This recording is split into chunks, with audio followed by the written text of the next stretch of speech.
সবটাই কি নাটক নাকি বাস্তব? দেখুন, মাননীয় শিক্ষামন্ত্রী ব্রাত্য বসু নাটকের মানুষ, আমরা সকলেই জানি।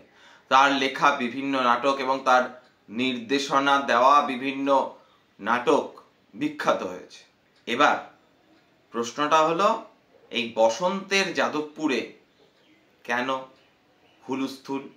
যাদবপুর বিশ্ববিদ্যালয়ে কি ঘটেছে ঘটনা আপনারা অনেকটাই জানেন, সবটাই জানেন বলতে গেলে।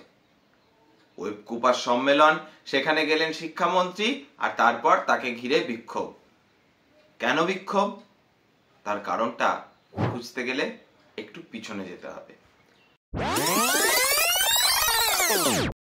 কারণ পশ্চিমবঙ্গের বিভিন্ন ক্যাম্পাসে ছাত্র সংসদ নির্বাচন বিগত 5-6 বছর ধরে হচ্ছে না।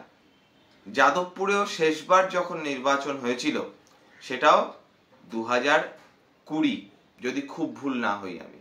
তো প্রায় 5 বছর ধরে ক্যাম্পাসে ছাত্র সংসদ নির্বাচন নেই।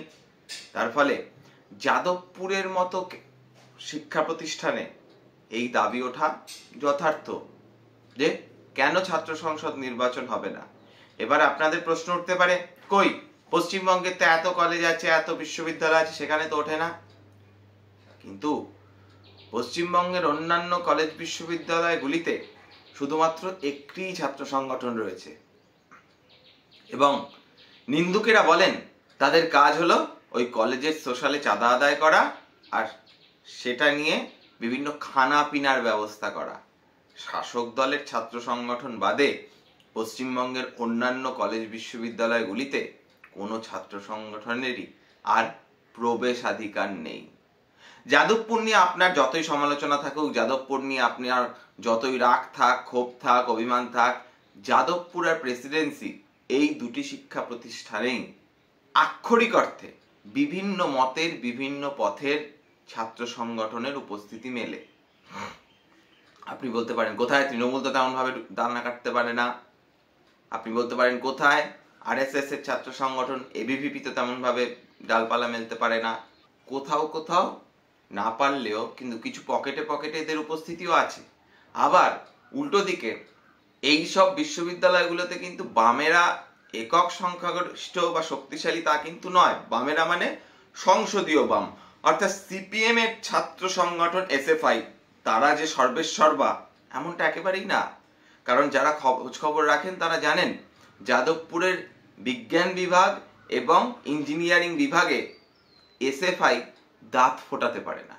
এসএফআই দাঁত ফোটাতে পারে না। সেখানে আবার বিভিন্ন অতিবাম সংগঠন রয়েছে, স্বাধীন সংগঠন রয়েছে, এবং সেই স্বাধীনের অধীনে আবার তৃণমূল, বিজেপি সব একাকার হয়ে যাওয়া রয়েছে। এই ধরনের বিভিন্ন ঘটনা রয়েছে। যাই হোক, ব্যাক টু দ্য পয়েন্ট। এবার বিষয়টা হলো এই ছাত্র সংসদ নির্বাচনের দাবিটা অযৌক্তিক না। এবার শিক্ষামন্ত্রী ক্যাম্পাসে আসছেন, তাকে ঘিরে বিক্ষোভ দেখানো, ছাত্র সংসদ নির্বাচনের দাবিতে কথা বলতে চাওয়া, এগুলো কোনোটাই খুব একটা অন্যায় নয়। তার কারণ ছাত্ররা বিক্ষোভ দেখাবে, ছাত্ররা রাজনীতি করবে না তো কি? অনুব্রত মণ্ডলের মতো মানুষজনেরা বেশি বেশি করে রাজনীতিতে আসুক বলে আমরা চাইব? এটা কিন্তু আমাদের ভাবতে হবে। বিশেষ করে আমাদের মধ্যবিত্ত মানসিকতায় একটা ঢুকিয়ে দেওয়া হয়েছে যে ছাত্ররা রাজনীতি করলে লেখাপড়া হয় না। এক্ষেত্রে শুধু একটা উদাহরণ দেই। নোবেল জয়ী অর্থনীতিবিদ অভিজিৎ বিনায়ক বন্দ্যোপাধ্যায়, তিনিও একটা সময় ছাত্র রাজনীতি করতেন এবং এই ছাত্র রাজনীতি করতে গিয়ে একটা সময়ের জন্য তাকেও পুলিশ গ্রেফতার করেছিল। তাতে কি তার নোবেল পাওয়া আটকেছে? এই বিষয়টা বুঝতে হবে। পড়াশুনোর জায়গায়, রাজনীতি রাজনীতির জায়গায়, এই ভারসাম্যের ব্যাপারটা খুব গুরুত্বপূর্ণ। এবার আসি পরে শিক্ষামন্ত্রী বেরোনোর সময় যে ঘটনা। কেউ কেউ তার গাড়ির কাঁচ ভাঙছেন, কেউ কেউ ওই বনেটের উপরে উঠে বসছেন। এবার এটা নিয়ে কেউ কেউ দেখাচ্ছেন একটা ছবি যে মমতা বন্দ্যোপাধ্যায় নাকি জয়প্রকাশ নারায়ণের গাড়ির উপর উঠে পড়েছিলেন। আবার সেটা নিয়ে তৃণমূল কংগ্রেসের পক্ষ থেকে দাবি করা হচ্ছে ওটা আলিপুরে 1996 সালে মমতা বন্দ্যোপাধ্যায় একটি সভায় অ্যাড্রেস করছিলেন, তখন লোকজনকে যাতে দেখতে পান তাই ওই গাড়িটার উপরে উঠে দাঁড়িয়ে বক্তব্য রাখছিলেন। কোনটা সত্য কোনটা মিথ্যা বোঝা ভারী কঠিন। এবার বিষয়টা হলো, দেখুন, শিক্ষামন্ত্রীর গাড়ি ভাঙচুর, শিক্ষামন্ত্রীর গাড়ির ওই জাতীয় পতাকাটাকে টেনে নামিয়ে দেওয়া, মানে ক্ষোভের বশে আর কি, এটা কোনোটাই খুব একটা সমর্থনযোগ্য কাজ নয়। ঠিক ওইভাবে শিক্ষামন্ত্রীর গাড়ি কেন ভাঙচুর করা হবে? এটা তো কোনো কাম্য নয়। আবার উল্টো দিকে শিক্ষামন্ত্রী ওইভাবে বনেটের উপর ছাত্ররা উঠে পড়েছে, তার গাড়িকে আটকানোর চেষ্টা চলছে, সেসব দেখার পরেও কিভাবে ওরকম গাড়ি চালিয়ে দাও, মানে গাড়ি চালিয়ে বেরিয়ে যেতে পারেন? এবং এই ক্ষেত্রে বারবার একটা দাবি তোলা হচ্ছে, তৃণমূল কংগ্রেসের থেকেও হচ্ছে, বামেদের তরফ থেকেও হচ্ছে, যে পূর্ব পরিকল্পিত। এবার ধরুন তৃণমূল কংগ্রেসের ভার্সনটাকে যদি আমি সত্যি বলে ধরে নিই পূর্ব পরিকল্পিত, তাহলে রাজ্যের গোয়েন্দা বিভাগ অর্থাৎ আইবি তারা কি করছিল? তাদের কাছে কোনো খবর ছিল না যে শিক্ষামন্ত্রী এমন একটি অনুষ্ঠানে যাবে, এরকম একটা ষড়যন্ত্রের পরিকল্পনা চলছে? তাহলে তো মন্ত্রীর ওখানে যাওয়ারই কথা না। তাহলে স্টেট আইবির ব্যর্থতা, সেটাও শাসক দলকে স্বীকার করতে হবে। এটা হলো বিষয়। এবার আহত হলেন দুজন, ইন্দ্রানুজ রায় আর অভিনব বসু। অভিনব বসু এসএফআই এর সঙ্গে যুক্ত। এবার তার বাবা তৃণমূলের নেতা, এইরকম বিভিন্ন যে পরিচয় সামনে আসছে সেটা নিয়ে অনেকে সামনে রাখছেন। কিন্তু আমরা এটুকু বলতে পারি, ভারতবর্ষের রাজনীতিকে যদি বা পশ্চিমবঙ্গের রাজনীতিকেও যদি খুব কাছ থেকে দেখা যায়, তাহলে এরকম অনেক উদাহরণ পাওয়া যাবে। বাবা কংগ্রেসের যোদ্ধার নেতা, তার ছেলে কমিউনিস্ট নেতা হয়েছে। এমনকি বাবার জমিদারির জমিতে যে ফসল ফলেছে, সেই ফসল বর্গাদের দিয়ে বা হলো গিয়ে কৃষকদের দিয়ে কার্যত লুট করিয়েছেন ছেলে।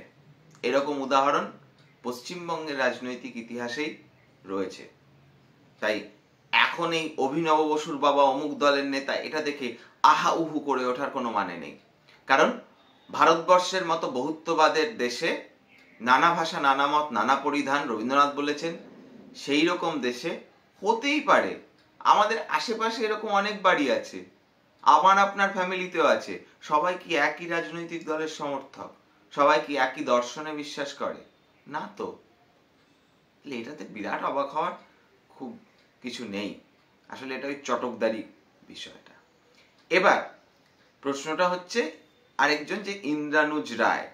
এই ইন্দ্রানুজ রায় হলো আরএসএফ এর সদস্য, অতিবাম ছাত্র সংগঠন। এবং এই আরএসএফ বা ইন্দ্রানুজ রায়ের বিভিন্ন ফেসবুক পোস্ট কার্যত সিপিএম এর বিরুদ্ধেও রয়েছে, এবং বুদ্ধদেব ভট্টাচার্যকে নিয়েও কদর্য উক্তি রয়েছে। বিজেপির তথাকথিত স্পোক্স পার্সনরা, এমনকি বিজেপির কিছু সাংবাদিক, ভাড়া করা সাংবাদিক আছে, তারাও ওই ফেসবুকে লিখছেন যে ইন্দ্রানুজ রায়ের বিষয়টায় বামফ্রন্টের কি মতামত। বামফ্রন্টের কি মতামত সেটা বামফ্রন্ট বলবে। অবশ্যই বামফ্রন্টকে তো এর উত্তর দিতেই হবে, এসএফআই কে এর উত্তর দিতেই হবে। তবে আমরা একটা বিষয় বুঝি, কি বলুন তো, ইন্দ্রানুজ রায় যে দলেরই সদস্য হন, যেই হন না কেন, তাকে গাড়িতে ধাক্কা মারা, তার গায়ের থেকে যে তরল পদার্থটি বেরিয়েছে ওটা রক্ত। তাই কোনো শিক্ষা প্রতিষ্ঠানে কোনো ছাত্রের রক্ত ঝরা, এটাকে কখনোই সে কোন দলের সদস্য, সে কার বিরুদ্ধে পোস্ট করেছিল, সে কার বিরুদ্ধে করেছিল, সেটা দিয়ে লঘু করে দেওয়া যায় না, সে যে দলেরই সদস্য হন না কেন।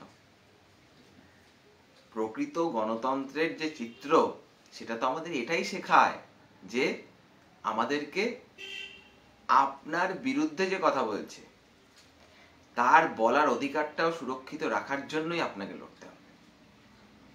কিন্তু বর্তমান সময়ের আমাদের তাৎক্ষণিক অনেক সাংবাদিকরা, যারা কুম্ভের জলে বীজ দেখেন না বা জল সমাধিতে ফিরে যেতে চান, তারা এখন এইসব খোঁজও রাখেন না, খবরও রাখেন না, দুমদাম করে একটা ফেসবুকে পোস্ট করে দিতে পারলেই বেঁচে যান। তো এই জায়গায় দাঁড়িয়ে বামেরা মিছিল করছে, তৃণমূলের এক মন্ত্রী নেমে গেলেন, সেই মন্ত্রী আবার বললেন আমাদের ক্ষমতা আছে, আমরা চাইলে কয়েক মিনিটের মধ্যে যাদবপুর বিশ্ববিদ্যালয় দখল করি। এবার এটা দেখে অনেকে আবার টিপ্পনি কাটতে শুরু করেছেন। সেই বাংলাদেশের এক উজবুক বলেছিল না যে কলকাতা দখল করব অমুক দিনের মধ্যে, তো সেটার সঙ্গে আবার কেউ মিডিয়ে কটাক্ষ করছেন আর কি। তো গোটা ব্যবস্থাটা এই জায়গায় দাঁড়িয়ে রয়েছে। এখন এই খোলা জলে কে মাছটা ধরবে, এখন সেটাই দেখার অপেক্ষায়। আমাদের রূপক অর্থের পক্ষ থেকে দুটো বিষয় পরিষ্কার: শিক্ষামন্ত্রী আক্রান্ত, শিক্ষামন্ত্রী আহত, আমরা দুঃখ প্রকাশ করছি। শিক্ষামন্ত্রী পুলিশ ডাকেননি, ভালো কাজ করেছেন ক্যাম্পাসে, কিন্তু খোলা চোখে যেটা দেখেছি, শিক্ষামন্ত্রীর গায়ের থেকে এক ফোঁটাও রক্ত ঝরেনি। আমরা চাইও না এক ফোঁটা রক্ত ঝরুক।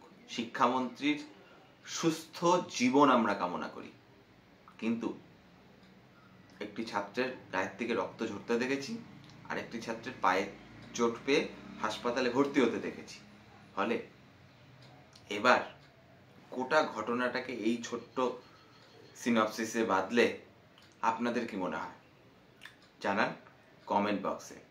আজকের এপিসোড নিয়ে আপনাদের বক্তব্য খুব গুরুত্বপূর্ণ, কারণ আপনারাই পুরো বিষয়টাকে বিভিন্ন দৃষ্টিকোণ থেকে দেখতে পাচ্ছেন। আমরা যেমন ব্রাত্যবাবুর ওই গাড়ির কাঁচ ভাঙাটাকে সমর্থন করি না, আবার ওইভাবে গাড়ি চালিয়ে দেওয়াটাকেও সমর্থন করি না। আশা করি বোঝানো গিয়েছে। আজকের এপিসোড যদি ভালো লেগে থাকে তাহলে লাইক করে দেবেন, আর যদি পছন্দ না হয় ডিসলাইক করতে দ্বিধাবোধ করবেন না। দেখতে থাকুন রূপক অর্থে। দেখা হচ্ছে অন্য কোনো এক এপিসোডে।